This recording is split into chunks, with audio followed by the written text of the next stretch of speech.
గౌరవ కేటీఆర్. అధ్యక్ష, మా బట్టన్న కూడా ఇంత ఆవేశపడతాడు అనుకోలేదు అధ్యక్ష.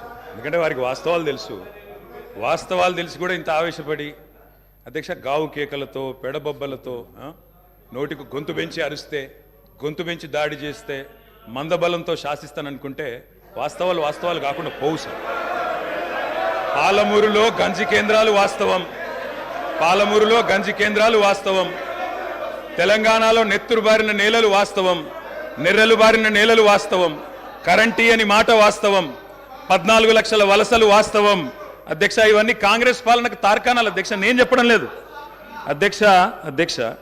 ఎవరో కాదు అధ్యక్ష, గౌరవ ముఖ్యమంత్రి రేవంత్ రెడ్డి గారు మాట్లాడిన రికార్డు అసెంబ్లీలో అధ్యక్ష, కాంగ్రెస్ పరిపాలన గురించి గౌరవ ముఖ్యమంత్రి రేవంత్ రెడ్డి గారు మాట్లాడిన మాటలు వారి మాటలు చెప్తా అధ్యక్ష. వారు చెప్పినారు రేవంత్ రెడ్డి గారు, ఇది 2014 25 జూన్ అధ్యక్ష. వారి మాటలు నేను కోట్ చేస్తా ఉన్నా, అసెంబ్లీ రికార్డు అధ్యక్ష. నేను చదువుకోవడానికి హైదరాబాద్లో ఉంటే నా తండ్రి గారు చనిపోతే మా గ్రామానికి పోయినాను. పద్ధతి ప్రకారం దాన సంస్కారాలు అయిన తర్వాత స్నానం చేసి ఇంటికి పోవాలి. ఎండాకాలం వస్తే ఏ బావిలో కూడా రోజుల తరబడి ఈత కొట్టినామో ఆ బావి ఎండిపోయింది. బోర్ దగ్గర పోయి స్నానం చేద్దాం అనుకుంటే కరెంట్ లేదు. నాకున్న పరిచయాలతో కరెంటే ఇస్తే బోర్ల నుంచి నీళ్ళు వస్తలేవు. స్నానం చేయవలసిన సమయంలో నెత్తి మీద నీళ్లు చల్లుకొని ఇంటికి వచ్చినాం అధ్యక్ష. తెలంగాణ ప్రాంతం నిర్లక్ష్యం కావడానికి కారణం కాంగ్రెస్ పాలకులన్న విషయం ఇప్పుడు అర్థమైంది అధ్యక్ష. ఇది నేను కాదు అధ్యక్ష, రేవంత్ రెడ్డి గారు చెప్పిన మాట. మీ ముఖ్యమంత్రి గారే చెప్పినారు అధ్యక్ష, నేను చెప్పడం కాదు. నేనేమంటున్నా అధ్యక్ష, మీరు దాచేస్తే దాగని సత్యాలు చరిత్ర అధ్యక్ష. ఇట్లా నిమిషానికి ఒకసారి ఇంటరప్ట్ చేస్తే ఎట్లా అధ్యక్ష? ఇంత ఆవేశం ఎందుకు?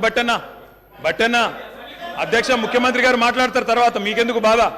బట్టి గారు ఇంత బాధపడితే కష్టం. ఇందిరమ్మ పాలన గురించి రేవంత్ రెడ్డి గారు చెప్పిన మాట ఇది. ఇంకా చాలున్నాయి రేవంత్ రెడ్డి గారు చెప్పిన మాటలు, చెప్పమని చెప్తా అధ్యక్ష. This is not right sir. అధ్యక్ష, you have to come to my rescue. This is not right అధ్యక్ష. ఇదేం అధ్యక్ష? సీఎం గారు సమాధానం చెప్తారు అధ్యక్ష.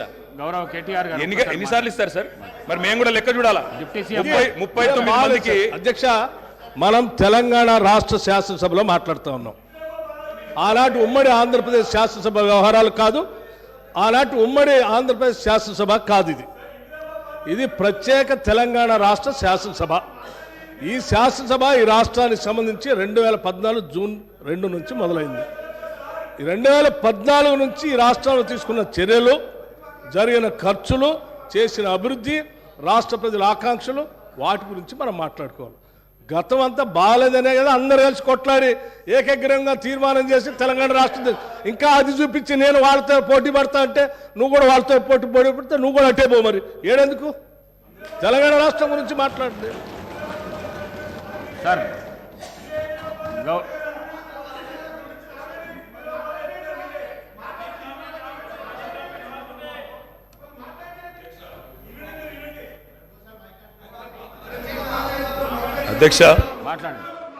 అధ్యక్ష, ఇందిరమ్మ పాలన అంటే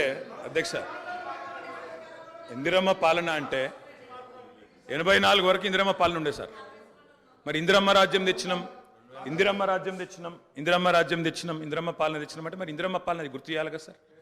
ఇందిరమ్మ పాలనలో గంజి కేంద్రాలు ఉండేది గుర్తు చేయాలి, ఇందిరమ్మ పాలనలో కరెంటు లేనిది గుర్తు చేయాలి, ఇందిరమ్మ పాలనలో నిర్బంధాలు గుర్తు చేయాలి, ఇందిరమ్మ పాలనలో నియంతృత్వం గుర్తు చేయాలి, ఇందిరమ్మ పాలనలో ఎమర్జెన్సీ రోజులు గుర్తు చేయాలి, ఇందిరమ్మ పాలనలో ఆర్టికల్ 365ని ఎట్లా యూజ్ చేసి ప్రజాస్వామికంగా ఎన్నుకున్న ప్రభుత్వాలను రద్దు చేసినో గుర్తు చేయాలి, ఇందిరమ్మ పాలనలో ఎట్లా ముల్కీ రూల్ను తుంగలో దొక్కినో గుర్తు చేయాలి, ఇందిరమ్మ పాలనలో ఎట్లా రాష్ట్ర ప్రభుత్వాలను ఒక నియంతలాగా శాసించినో గుర్తు చేయాలి, ఇందిరమ్మ పాలనలో ఎట్లా ఇంటింటికి తాగునీళ్ళు ఇవ్వలేని దుస్థితులను గుర్తు చేయాలి, ఇందిరమ్మ పాలనలో ఎట్లా అయితే గరీబీ హటావో అని నినాదం ఇచ్చి మర్చిపోయినో గుర్తు చేయాలి. రాజశేఖర్ రెడ్డి గారిని గుర్తు చేసుకున్నప్పుడు, కిరణ్ కుమార్ రెడ్డి గారిని గుర్తు చేసుకున్నప్పుడు వారు తప్పకుండా మేము కూడా అన్ని చెప్పాలి కదా సార్. పోతిరెడ్డి పాడుకు పొక్కదవి నీళ్లు తీసుకుపోతుంటే హారతులు పట్టిన వాళ్ళ సంగతి చెప్పాలా, హంద్రీనివాకు హారతులు పట్టిన వాళ్ళ సంగతి చెప్పాలా, తెలంగాణకు అన్యాయం చేసిన ప్రతి ఒక్కరి సంగతి చెప్పాలా. కేవలం సెలెక్టివ్గా తలుచుకుంటాం, ఇందిరమ్మ పేరు అవసరం వచ్చినప్పుడు తలుచుకుంటాం, లేకపోతే తలుచుకోమంటే ఎట్లుంటుంది అధ్యక్ష? కాబట్టి తప్పకుండా చెప్పాలా. చరిత్ర అనేది దాస్తే దాగేది కాదు అధ్యక్ష. ప్రగతి భవన్కు పోయి అక్కడ కేసీఆర్ గారి పేరు మీద మట్టి పూయంగానే చరిత్ర మరుగున పడిపోదు అధ్యక్ష. తప్పకుండా వాస్తవాలుగానే ఉంటాయి. వాస్తవం ఏంది అంటే 50 ఏళ్ల గోస తర్వాత కలిసొచ్చే కాలానికి నడిసొచ్చే కొడుకు కేసీఆర్. తెలంగాణ తల్లిని దాస్య శృంఖలాలు తెంచిన కొడుకు కేసీఆర్ గారు అధ్యక్ష. ఇవాళ వారు మాట్లాడినారు గవర్నర్ గారు. మార్పు మొదలైంది, నిర్బంధం పోయింది అన్నారు. అవును అధ్యక్ష, మార్పు మొదలైంది, నిర్బంధం పోయింది. ఎప్పుడు పోయింది అధ్యక్ష నిర్బంధం? జూన్ 2, 2014 జూన్ 2, 2014 నాడు దాస్య శృంఖలాల నుంచి శ్రీశ్రీ గారు చెప్పినారు అధ్యక్ష, బానిసకొక బానిస అని. దరిద్రం ఏంటంటే అధ్యక్ష, దరిద్రం ఏంటంటే గతంలో మనల్ని పీడించిన వాళ్ళు పోయినారు, కానీ వాళ్ళ పేర్లు తలుచుకునే వాళ్ళు ఇంకా అక్కడే ఉన్నారు అధ్యక్ష. అది బానిసకొక బానిస అంటే కదా అధ్యక్ష. అధ్యక్ష ఇంకొక మాట చెప్పాలి అధ్యక్ష, ఈరోజు గత 10 ఏళ్ళని మాట్లాడుతున్నారు. చెప్తాం అధ్యక్ష, విద్యుత్ సంస్థల గురించి చెప్తాను, ఇంకా చాలా విషయాలు చెప్తాను. మధ్యలో వారే ఇప్పుడు ఒక 15 నిమిషాలు డిస్టర్బ్ చేశారు, మీరు లెక్క రాసుకోవాలి. మీరు కూడా మేము 39 మంది ఉన్నాం, వాళ్ళు 64 మంది ఉన్నారు, మిడిసిపడుతున్నారు అధ్యక్ష. ఎంత అధ్యక్ష తేడా? 1.85% ఓటు మాత్రమే, 1.85%. అధ్యక్ష, ఈ రకమైన మిడిసిపాటు మంచిది కాదు. గౌరవ కేటీఆర్ గారు, సబ్జెక్ట్ డీవియేషన్ కాకుండా నేనేం అవ్వలేదు సార్, ఆయన చెప్పిన దానికే చెప్తున్నా. మిమ్మల్ని అక్కడ కూర్చోబెట్టారు అంటే చెప్తున్నా అధ్యక్ష, మిడిసిపాటు వద్దని చెప్తున్నా సార్. అధ్యక్ష, నీళ్లు, నిధులు, నియామకాలు, ఇది మా ఉద్యమ నినాదం. దాన్నే అధ్యక్ష వారు సమాధానం ఎట్లా చెప్తారు చెప్పండి సార్, సమాధానం ఎట్లా చెప్తారు? Leader of the house. Speaker sir, కొంతమంది ఎన్ఆర్ఐస్కి ప్రజాస్వామిక స్ఫూర్తి అర్థము అవగాహన కాదు. మనం ప్రయత్నం చేసినా కూడా వారు తెలుసుకునే ప్రయత్నం చేయరు. ప్రజాస్వామ్యంలో 49కి 0 వాల్యూ ఉంటుంది, 51కి 100% వాల్యూ ఉంటుంది. ఎందుకంటే 51% ఓట్లు, 51% నెంబర్ ఉన్న వాళ్ళు ప్రభుత్వాన్ని ఏర్పాటు చేస్తారు. 49% ఉన్నవాళ్ళు ప్రతిపక్షంగా కూర్చొని ప్రభుత్వం తీసుకునే పరిపాలనలో నిర్ణయాలను, శాసనాలను సహేతుకంగా విశ్లేషించి సలహాలు, సూచనలు ఇస్తారు. సలహాలు, సూచనలు ఒకవేళ ప్రభుత్వము పెడచెవిన పెడితే నిరసనలు, ధర్నాలు, రాస్తారోకలు చేస్తారు. అవసరమైతే ఆమరణ నిరాహార దీక్షలు చేసిన కూడా సందర్భాలు ఉన్నాయి. ఆ స్పిరిట్ను తీసుకోవాలి తప్ప వాళ్ళు 64 ఉన్నారు, మేము 39 మంది ఉన్నాం, మేము అచ్చోసిన ఆంబోతుల్లాకున్నాం, మేము పోడియంలోకి వచ్చి కుస్తీలు కొట్లాడతాం, ఈ రకమైన భాష వారి గౌరవానికి కానీ ఈ సభను నడిపించుకోవడానికి కానీ సహకరించదు. రెండవ అంశం, పదే గత పాలన గురించి, గత ప్రభుత్వాల గురించి మాట్లాడుతున్నాను. సరే, వారు ఏం మాట్లాడతారో మొత్తం విన్నాక రిప్లై చేద్దాం అనుకున్నాను. కాకపోతే నా రిప్లై కోసం వారు తహతహలాడుతున్నారు. గత పాలనలో యూత్ కాంగ్రెస్ వైస్ ప్రెసిడెంట్గా కల్వకుంట్ల చంద్రశేఖరరావుకు అవకాశం ఇచ్చిందే కాంగ్రెస్ పార్టీ. సింగిల్ విండో డైరెక్టర్గా ఎన్నికల్లో పోటీ చేయడానికి ఇస్తే కాంగ్రెస్ పార్టీ తరఫున నిలబడి ఓడిపోయిందే చంద్రశేఖరరావు. గత పాలనలో ఎంపీగా గెలిపించిందే కాంగ్రెస్ పార్టీ. గత పాలనలో షిప్పింగ్ మినిస్టర్ ఇచ్చిందే కాంగ్రెస్ పార్టీ. ఆ తర్వాత కార్మిక శాఖ మంత్రి ఇచ్చిందే కాంగ్రెస్ పార్టీ. అంతెందుకు ఇక్కడ సభ్యుడు ఉన్నాడు, వారు కూడా వారి కుటుంబ సభ్యులే. ఎమ్మెల్యే కాకుండానే మంత్రిని చేసి తర్వాత ఎమ్మెల్యేగా ఎన్నిక చేయడానికి సహకరించిందే కాంగ్రెస్ పార్టీ.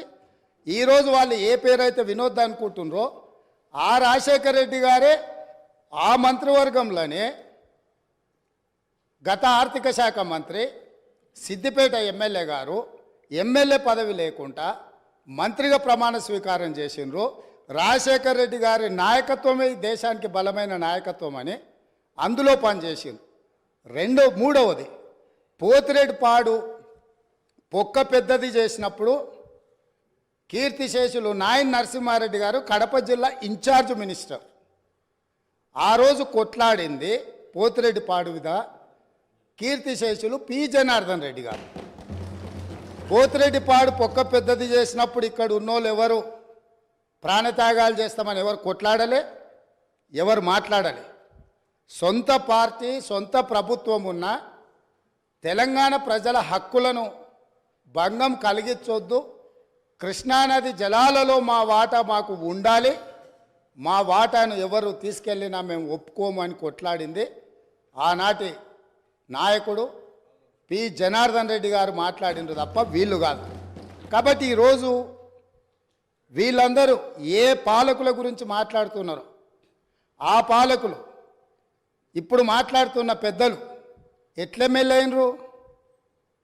వాళ్ళ తండ్రి గారి గురువైన చంద్రబాబు నాయుడు గారి పార్టీతో పొత్తు పెట్టుకుంటే ఆ పార్టీ మద్దతుతో ఆ కడువ కప్పుకొని సిరిసిల్లలో కష్టపడి పనిచేసి నిర్మించుకున్న చీమలు పెట్టిన పుట్టలో పాములు దూరినట్టు కేకే మహేందర్ రెడ్డి అక్కడ పార్టీని నిర్మించుకొని తెలంగాణ ఉద్యమంలో పాల్గొని తెలంగాణ ఉద్యమంలో ముందు భాగం నుండి నిలబడి కొట్లాడితే ఎన్ఆర్ఐ అంటే నాన్ రిలయబుల్ ఇండియన్ కింద మేనేజ్మెంట్ కోటాలో ఇక్కడికి వచ్చి టికెట్ తీసుకొని అక్కడ ఆ కేకే మహేందర్ రెడ్డి గారిని అన్యాయం చేసి ఈరోజు ఇక్కడికి వచ్చిండ్రు. కాబట్టి ఈరోజు గతం గురించి అధ్యక్ష ఒకవేళ మా మిత్రులకు ఒకవేళ వాళ్ళకు అంతగా గతం గురించి చర్చించాలనే ఆలోచన ఉంటే ఒకరోజు మొత్తం తమరు సమయం ఇవ్వండి. తప్పకుండా జూన్ 2, 2014 కంటే ముందు జరిగిన 55 సంవత్సరాల పరిపాలన మీద సంపూర్ణమైన చర్చ ఇక్కడ పెడదాము. ఈరోజు ఇక్కడ జరుగుతున్న చర్చ జూన్ 2, 2014 నుంచి జరిగిన పరిపాలన, చేసిన విధ్వంసము, నాయకత్వం యొక్క వ్యవహార శైలి మీద మనం ఈరోజు మాట్లాడుకుంటున్నాము. కాబట్టి వారికి గతం గురించి చర్చించాలనే కోరిక ఉంటే మాకు ఎలాంటి అభ్యంతరం లేదు. గతంలో జరిగిన పరిపాలనలో ఇక్కడున్న వాళ్ళకి చాలామందికి పాత్ర లేకపోవచ్చు, కానీ అక్కడున్న వాళ్ళకు చాలామందికి పాత్ర ఉంది. ప్రత్యక్షంగా మంత్రులు చేసిండ్రు. అక్కడున్న నాగేందర్ గారు, ఆ పక్కనున్న శ్రీనివాస్ యాదవ్ గారు, ఆ పక్కనున్న హరీష్ రావు గారు, అక్కడున్న కడియం శ్రీహరి గారు, ఆ పక్కనున్న పోచారం శ్రీనివాసరెడ్డి గారు, ఆ పక్కనున్న గంగుల కమలాకర్ గారు, అన్ని పేర్లు మొత్తం అన్ని లిస్టు చదువుతా. వీళ్ళందరూ కూడా ఈరోజు వారు ఏదైతే పాపాలు జరిగినాయి అంటుండ్రో ఆ పాపాలలో సంపూర్ణమైన భాగస్వామ్యం వాళ్ళదే ఉన్నది. వరంగల్ ప్రాంతంలో జరిగిన ఎన్కౌంటర్లకు ఎవరి కారణమని చర్చ ఉంది అధ్యక్ష? ఈరోజు వారే మాట్లాడుతున్నారు. ఏమని గవర్నర్ ప్రసంగంలో మొత్తం కాంగ్రెస్ పార్టీ మేనిఫెస్టోనే పొందుపరిచిండ్రని చాలా సీనియర్గా పనిచేసిండ్రు మంత్రులుగా. గవర్నర్ గారి ప్రసంగము పార్టీ యొక్క ఎన్నికల మేనిఫెస్టోను మంత్రివర్గంలో చర్చించి మా ప్రభుత్వం యొక్క భవిష్యత్ కార్యాచరణను మంత్రివర్గం ఆమోదం చేసిన తర్వాతనే గవర్నర్ గారు ప్రసంగిస్తారు. పరిపాలనలో అనుభవం ఉన్న వాళ్ళు, గతంలో ఈ రకమైన నిర్ణయాలు చేసిన వాళ్ళు కూడా ప్రజల్ని తప్పుదోవ పట్టించడానికో లేకపోతే వాళ్ళ యజమానులను సంతోషపెట్టడానికో ఎందుకు మాట్లాడుతున్నారో నాకైతే తెలియదు. నేను సభ్యుడికి సూచన చేస్తున్నా. నేను చాలా విషయాలు ప్రస్తావించిన, తప్పకుండా సావధానంగా 5 సంవత్సరాలు సమయం ఉంది. సంపూర్ణంగా ఎక్స్రే తీసినట్టుగా ఎక్కడెక్కడ ఏమేమి ఉన్నాయో అన్నిటిని వివరిస్తాం. మా ఆర్థిక మంత్రి గారు, డిప్యూటీ సీఎం గారు జరిగిన విధ్వంసం ఏంది, ఆర్థిక నేరమేంది, అన్ని విషయాలు ఈ సభలోనే తమరి అనుమతి తీసుకొని చర్చకు పెట్టి వాటన్నిటిని విశ్లేషిద్దాం. మేము సిద్ధంగా ఉన్నాం. సంవయనం పాటించి ఈరోజు గవర్నర్ గారి ప్రసంగానికి సంబంధించిన మీకు మనసు ఉంటే, తెలంగాణను అభివృద్ధి చేసుకోవాలన్న ఆలోచన ఉంటే అభినందిస్తూ మీరు ముందుకు రండి. లేదు మేము ఇట్లనే ఉంటామంటే పిల్లి శాపనార్థాలకు ఉట్లు తెగిపడవు. ఈ శాపనార్థాలు పెడుతూనే ఉంటారు జీవితకాలం. కాబట్టి దయచేసి ప్రతిపక్షానికి నేను సూచన చేస్తున్నా, మేం పాలకపక్షంగా మా విజన్ డాక్యుమెంటుని సభలో పెడుతున్నాం. మీరు సలహాలు సూచనలు ఇవ్వండి. సహేతుకమైన సలహాలు సూచనలకు ఎప్పుడు మేము సిద్ధంగా ఉన్నాము. ఎందుకంటే ప్రతిపక్షాలను గౌరవించడం అనే సాంప్రదాయం కాంగ్రెస్ పార్టీకి మొదటి నుంచి ఉంది, ఇప్పుడు కూడా ఉంది. ఆ సాంప్రదాయాన్ని కొనసాగిస్తామని మీ ద్వారా వారికి తెలియజేయదలుచుకున్నాం. అధ్యక్ష, గౌరవ ముఖ్యమంత్రి గారు మరి ముఖ్యమంత్రి అయిన తర్వాతనన్నా కొద్దిగా మర్యాదకరంగా మాట్లాడతారేమో అనుకున్నా అధ్యక్ష. కానీ కొన్ని ఊహించలేము అధ్యక్ష, కొన్ని ఊహించలేము. ఎందుకంటే కొంతమందికి అది సాధ్యం కాదు. ఎందుకంటే వారికి అర్థమైంది అధ్యక్ష. ఎందుకంటే తెలంగాణ తెచ్చిన నాయకుడిని పట్టుకొని కల్వకుంట్ల చంద్రశేఖర్ రావు అని ఏకవచనంతో మాట్లాడతారు. తెలంగాణను వ్యతిరేకించిన వాళ్ళనేమో గారు గారు అని మాట్లాడినప్పుడే అర్థమైంది అధ్యక్ష వారి సంస్కారం ఏందో, వారి పరిజ్ఞానం ఏందో అర్థమైంది అధ్యక్ష. అచ్చోసిన ఆంబోతు, ఇది ఒక ముఖ్యమంత్రి మాట్లాడిన మాట. అచ్చోసిన ఆంబోతు అధ్యక్ష. ఎవరు అధ్యక్ష అచ్చోసిన ఆంబోతు? చీమలు పెట్టిన పుట్టలో దూరిన పాము అధ్యక్ష. కాంగ్రెస్ అనే పార్టీలో పాపం మా బట్టన్న, మా శ్రీధర్ అన్న, మా దామోదర్ అన్న, మా ప్రభాకర్ అన్న, అదేవిధంగా మా ఉత్తమన్న, మా కోమటిరెడ్డి వెంకటరెడ్డి అన్న, మా దామోదర్ అన్న, వీళ్ళందరూ కలిసి పెట్టిన పార్టీలో ఇవాళ దూరి ముఖ్యమంత్రి పదవి తీసుకుని ఆయన చీమలు పెట్టిన గుట్టలో పాముల గురించి మాట్లాడితే చాలా చండాలంగా ఉంటుంది సార్. దయచేసి ఇంకొక మాట అధ్యక్ష. అధ్యక్ష ఎన్ఆర్ఐలు నాన్ రిలయబుల్ అన్నారు అధ్యక్ష. ఎన్ఆర్ఐలు నాన్ రిలయబుల్ ఇండియన్స్ అన్నారు. నాన్ రిలయబుల్ ఇండియన్ అంటే అధ్యక్ష నేను అడుగుతున్నా, ఎవరు అధ్యక్ష ఎన్ఆర్ఐలకు టికెట్లు అమ్ముకున్నది? ఎవరు అధ్యక్ష ఎన్ఆర్ఐలకు టికెట్లు అమ్ముకున్నది? ఎవరికి తెలియదు అధ్యక్ష ఇది? అధ్యక్ష నేను ఇంకొక మాట కూడా అధ్యక్ష పేర్లు